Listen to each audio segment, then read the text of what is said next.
we're getting our fly rafters put in place.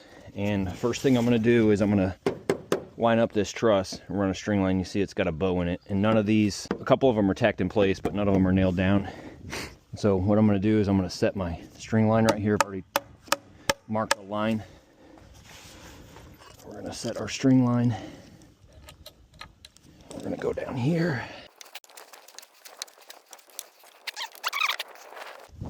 This is going to give us our mark.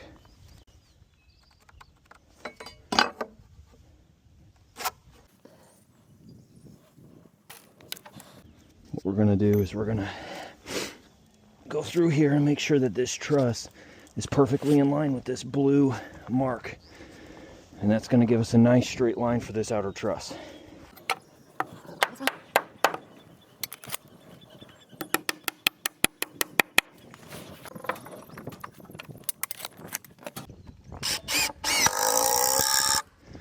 See, we're on our line there, and we're on our line there. We got this side of the truss all nice and straight.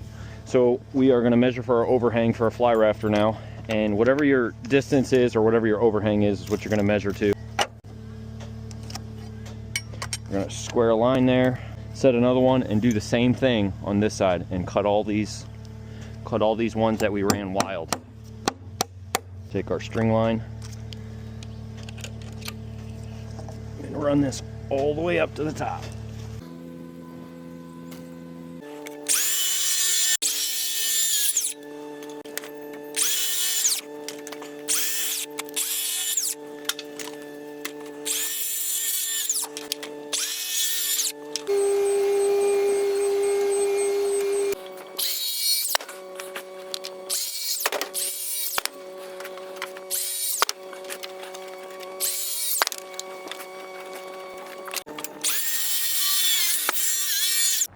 This is a 412 pitch. 412.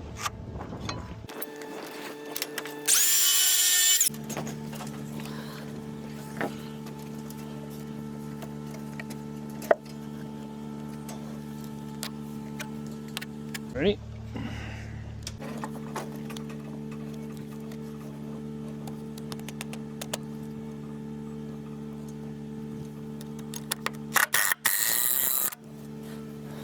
My camera cut off at this point, but this is what it looked like when we were done. After we were done hanging our fascia board, we went back and put 2x6 blocking underneath each purlin in between the outer side of the truss and the fascia board. This keeps the overhang and fascia board from bowing or twisting over time. Thanks so much for watching.